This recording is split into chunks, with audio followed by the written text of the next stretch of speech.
सबके पास जितनी भी भ्रांतियां हैं या मिथ्स हैं, मिसकंसेप्शंस हैं, उनको फैक्ट्स और लॉजिक्स के बेसिस पे सॉल्व करने की कोशिश की गई। अलग अलग शहरों के डॉक्टर्स ने आप ही के लिए गए क्वेश्चंस को आंसर किया। इसीलिए इस वीडियो को लास्ट तक देखिए और अपने फ्रेंड्स और रिलेटिव्स के साथ शेयर जरूर करें। मैं डॉक्टर रोशनी पाटीदार। नमस्कार, मैं डॉक्टर रवि कपासिया। होम्योपैथी में कई सारी भ्रांतियां हैं जो पेशेंट हमारे पास लेकर आते हैं। आज एक भ्रांति पर मैं और मेरे डॉक्टर साथी आपसे बात करेंगे।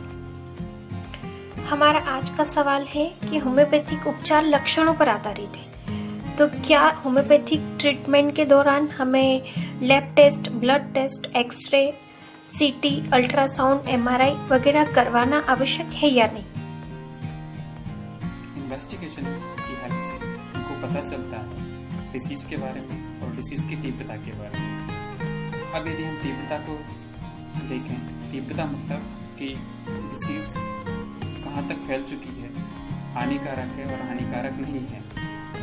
हानिकारक मतलब कि कुछ डिसीज में पैथोलॉजिकल चेंजेस हो जाते हैं, जैसे लीवर में कुछ जो ड्रिंक करने वाले होते हैं उनमें लिवर सिरोसिस हो जाता है। अब यदि ऐसी कंडीशन हो जाती है तो उसमें फिर हमको मोड ऑफ ट्रीटमेंट अप्लाई करना होता है। केस मैनेजमेंट के लिए भी कई बार हमें इन्वेस्टिगेशन करवाना बहुत आवश्यक होता है। जैसे कि अगर पैथोलॉजिकल चेंजेस मिलता है और इन्वेस्टिगेशन ना करवा के हमने अब डीप एक्टिंग मेडिसिन और हाई पोटेंसी में बहुत सारे डोज रिपीट करके अगर हमने ट्रीटमेंट दिया है तो पेशेंट ठीक होने के बजाय उसकी प्रॉब्लम बढ़ सकती है। अगर उस टाइम पे हमने इन्वेस्टिगेशन करवाया होता तो हम एक पर्टिकुलर एग्जैक्ट मेडिसिन देकर पेशेंट को ठीक कर सकते हैं। चलिए अब हम देखते हैं कि इन्वेस्टिगेशन क्यों जरूरी है। इसको हम आपको एक छोटे से उदाहरण के तौर पर समझाते हैं। यदि पेशेंट को नॉर्मल सर्दी खांसी है और हम बहुत सारी होम्योपैथिक मेडिसिन ट्राई कर चुके हैं, फिर पेशेंट को कोई रिलीफ नहीं हो रहा है, अब हम इसके लिए कुछ इन्वेस्टिगेशन कराते हैं, जैसे आरबीसी है, डब्ल्यूबीसी है, ईएसआर है। इसकी हेल्प से हमें पता चलता है यदि कुछ ईएसआर बढ़ा हुआ है या फिर इओसिनोफिल बढ़ा हुआ है तो ये हमको पता चलेगा कि कुछ एलर्जी है पेशेंट को। यदि अब हम देखते हैं कि यदि एलर्जी है तो उसके लिए हम एलर्जी टेस्ट कराते हैं और उसके बाद यदि कुछ जैसे ईएसआर बढ़ा हुआ है तो उस टाइप की होम्योपैथिक मेडिसिन सिलेक्ट करके हम पेशेंट को देते हैं। कई बार लाइन ऑफ ट्रीटमेंट के लिए भी इन्वेस्टिगेशन बहुत जरूरी होता है। जैसे कि फ्रैक्चर का केस है, पॉइजनिंग का केस है, तो उसे केमिकली और मैकेनिकली ही ठीक किया जाता है। अगर मेडिकल मैनेजमेंट तरफ पेशेंट जा रहा है तो उसमें भी डिसीज की ग्रोथ, पैथोलॉजिकल चेंजेस देखा जाता है। अगर पैथोलॉजिकल चेंजेस है तो ट्रीटमेंट चेंज होगा। अगर फंडामेंटल और डायनेमिक डिसऑर्डर है तो पेशेंट का ट्रीटमेंट चेंज होगा। इसीलिए हमें इन्वेस्टिगेशन बहुत ही आवश्यक है सही प्रॉपर सिमिलिमम मेडिसिन सिलेक्ट करने के लिए, ताकि पेशेंट जल्दी ठीक हो जाए और क्योर हो जाए। Hello, I am doctor Vasudha. Homeopathy में एक भ्रांति बहुत चलती है कि अगर आयरन कैल्शियम साथ में ले रहे हो तो होम्योपैथिक मेडिसिन नहीं लेना चाहिए। इस डिस्कशन के लिए हमारे साथ हैं डॉक्टर विभा मैम, वो हमें बताएंगी। Thank you, Dr. Vasudha. I want to clear this myth that iron and calcium can't be taken with homeopathic medicine. No, they can be taken with homeopathic medicine because iron and calcium both are the normal constituent of our diet. They are not even medicines. They are just supplements.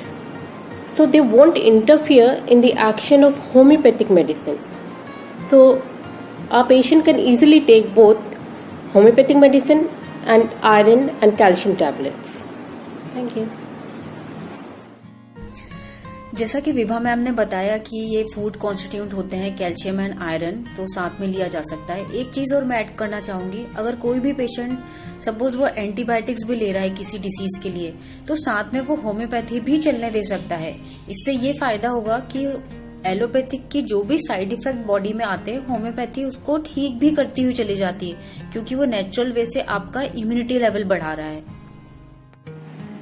हाय, ये एक myth है कि homeopathy सिर्फ common medical problems जैसे कि सर्दी जुकाम या हेयर फॉल के लिए काम करती है और ये सीरियस या एडवांस मेडिकल कंडीशंस में काम नहीं करती है। आइए देखते हैं इसका आंसर क्या है।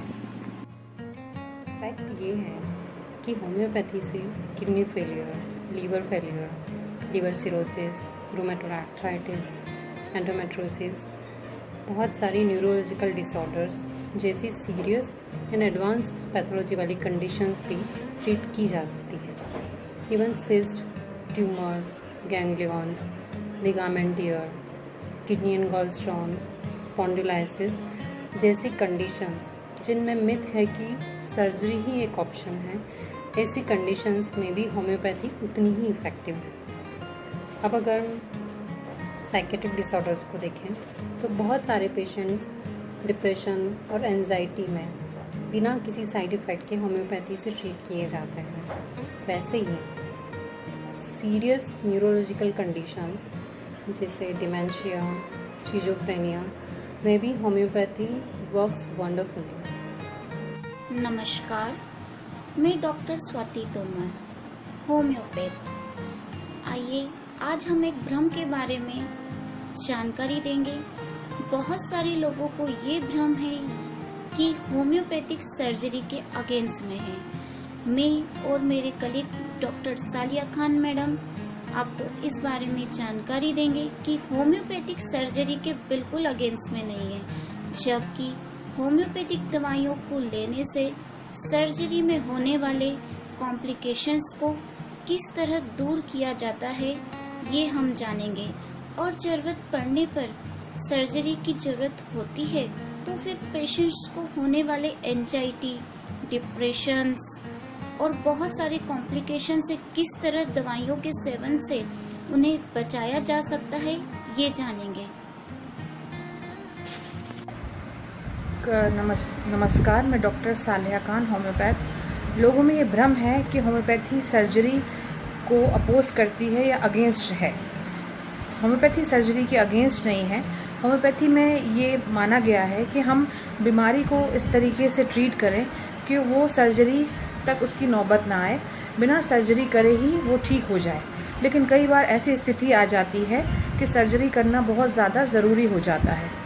कई बार इमरजेंसी कंडीशंस होती हैं जिसमें हम सर्जरी को अवॉइड नहीं कर सकते, तो होम्योपैथी उसके खिलाफ नहीं है, इनफैक्ट वो उसको सपोर्ट करती है। जैसे सर्जरी के पहले जो कंडीशंस होती हैं, पेशेंट जब डरा हुआ होता है, उसका बीपी फ्लक्चुएट होता है या उसको बहुत ज़्यादा यूरिन जाने की कंडीशन लगती है, बहुत सारी ऐसी चीज़ें होती हैं, तो उस दौरान होम्योपैथी का सेवन किया जाए तो बहुत ज़्यादा अच्छा असर देखा गया है। सर्जरी के दौरान और बाद में जो रक्त स्त्राव की कंडीशन हो जाती है, बहुत ज़्यादा ब्लड लॉस या शॉक में जाने का चांसेस होता है पेशेंट का, तो अगर हम होम्योपैथी उस दौरान उसको सेवन करवाएं सर्जरी के बाद, तो उसको बहुत ज़्यादा अच्छे से उसका कॉन्शियस गेन हो जाता है और उसको रिकवरी में भी वो होम्योपैथी हेल्प करती है। होम्योपैथी सर्जरी के कभी अगेंस्ट नहीं है। इवन सिजेरियन जो डिलीवरी होती है प्रेग्नेंट लेडीज़ में, सिजेरियन ऑपरेशन करके, तो उसमें भी होम्योपैथी दे दी जाए तो वो लेडी जो है, वो जो ऑपरेशन का डर होता है अंदर से, उसका ख़त्म हो जाता है और डिलीवरी के बाद जो बहुत ज़्यादा ब्लड लॉस का रिस्क होता है वो भी कंट्रोल्ड लिमिट लेवल में होता है और रिकवरी भी बहुत जल्दी होती है। तो होम्योपैथी सर्जरी में हेल्प करती है, वो सर्जरी को अपोज नहीं करती है। ये आप अपने दिमाग में बिल्कुल मत सोचिए। जहाँ ज़रूरत होगी सर्जरी वहाँ ज़रूरी है। होम्योपैथी भी यही मानते हैं हम होम्योपैथ्स, और होम्योपैथी में भी यही बताया गया है। और सर्जरी जहाँ तक हो सके डिसीजेज़ को मेडिसिनली ट्रीट किया जाए, सर्जरी अवॉइड हो सके, होम्योपैथी ये कहती है। Thank you. नमस्कार, मैं डॉक्टर राधिका त्रिवेदी। आज हम एक मिथ डिस्कस करने जा रहे हैं। अधिकतर लोगों के मन में ये सबसे बड़ी भ्रांति होती है कि होम्योपैथिक उपचार के साथ साथ हमें बहुत से परहेज करने होंगे, मतलब हमें अदरक नहीं लेनी होगी या लहसुन नहीं लेना होगा, प्याज नहीं लेना होगा, कॉफ़ी नहीं लेनी होगी। तो इन सब भ्रांतियों की वजह से ही वो होम्योपैथिक उपचार से दूर रहते हैं या होम्योपैथिक उपचार लेने से कतराते हैं। तो आइए हम डॉक्टर निकिता से इस बारे में डिस्कशन करते हैं। Hello everyone, thank you doctor Radhika. Homeopathic medicine हमारी टंग पे जाके डायरेक्ट एब्जॉर्ब हो जाती है। टंग के साथ साथ हमारे जो माउथ की इनर कोटिंग है या इनर लाइनिंग है वहां जाके सीधे एब्जॉर्ब हो जाती हैं। तो इसलिए हम ऐसा बोलते हैं पेशेंट्स को कि आप मेडिसिन लेने के 15 मिनट पहले और मेडिसिन लेने के 15 मिनट बाद आप कुछ भी चीज़ ना तो खाएं, ना आप पानी पिएं या कोई भी चीज़ पिएं। आपका मुंह एकदम साफ होना चाहिए। इसके अलावा कच्चा प्याज, कच्चा लहसुन, स्ट्रॉन्ग कॉफ़ी और मिंट यानी कि पुदीना, ये माना गया है कि ये सब चीज़ें कुछ मेडिसिन को एंटीडोट करती हैं। एंटीडोट मतलब उनका असर काटती हैं, इसलिए सिर्फ यही चीज़ों का रिस्ट्रिक्शन है, इसके अलावा और कोई भी रिस्ट्रिक्शन नहीं है। Thank you.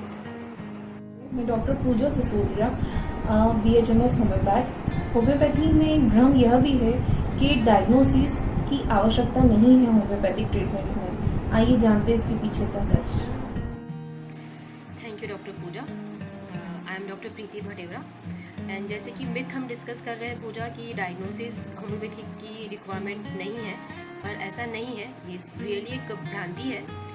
डायग्नोसिस भी as compare to other pathies ज़रूरत है हमारी सिलेक्शन ऑफ मेडिसिन के लिए एंड प्रॉपर ट्रीटमेंट के लिए।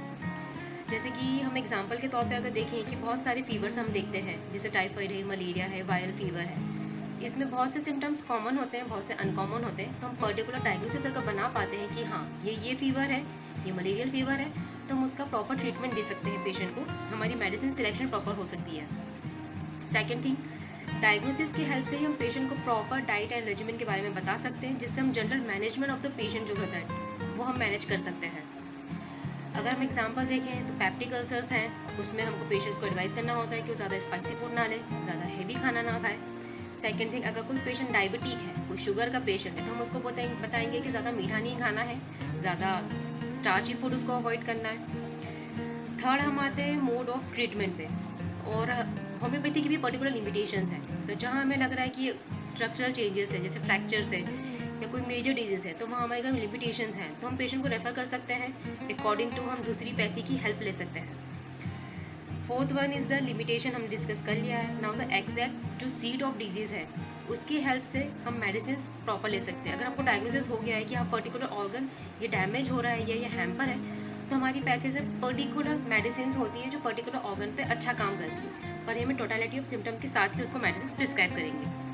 देन थर्ड, कुछ डिजीज़ मेजर होती है जिसमें हम कोई भी पैथी यानी कि पर्टिकुलर क्योर नहीं कर पाते, यानी कि वो एंड स्टेज पे अगर होता है, तो उस कंडीशन में जो मेजर उसकी तकलीफ़ें हैं पेशेंट्स की, हम उसको डायग्नोसिस के हेल्प अगर हमको मिल जाती है कि हाँ इसमें कुछ रोल नहीं है फर्दर ट्रीटमेंट का, पेशेंट का हम फर्दर कुछ हेल्प नहीं कर पाएंगे, तो हम उसको पैलिएटिव मोड ऑफ ट्रीटमेंट देके उसकी हेल्प कर सकते हैं। सो इन जनरल हम देखें तो डायग्नोसिस होम्योपैथी में भी उतना ही इम्पॉर्टेंट है जितनी अदर पैथीज में। So I hope Pooja now we can come to know and हम दूसरों को भी बता सकते हैं कि होम्योपैथी में डायग्नोसिस उतनी ही इम्पॉर्टेंट है जितनी अदर पैथीज में। सेकंड, इससे हम प्रॉपर ट्रीटमेंट कर सकते हैं पेशेंट्स का, और डायग्नोसिस हमको बनाने के लिए इन्वेस्टिगेशंस का भी मेन रोल है। सो बिना डायग्नोसिस के हम फर्दर अच्छे से ट्रीटमेंट नहीं कर पाएंगे। So that's all, thank you. Hello, I am doctor Deepika Desle, consulting homeopath. आज हम इस भ्रम के बारे में चर्चा करेंगे जिसमें कुछ लोगों का ये मानना होता है कि होम्योपैथिक दवा में कोई औषधीय गुण नहीं होता है, ये नाम मात्र सिर्फ साधारण गोलियां हैं। इस भ्रांति को दूर करने के लिए मैं और डॉक्टर अंशिता मैम इस आगे चर्चा करेंगे। सो प्लेसिबो क्या होता है? प्लेसिबो उस चीज को कहा जाता है जिसमें कोई दवाई नहीं है, उसका कोई थेरेप्यूटिक बेनिफिट नहीं है, सिर्फ किसी को प्लीज करने के लिए या साइकोलॉजिकल बेनिफिट देने के लिए दी जाने वाली चीज को प्लेसिबो कहते हैं। सो कई लोगों का ये मानना है कि homeopathy is placebo, it is not real science.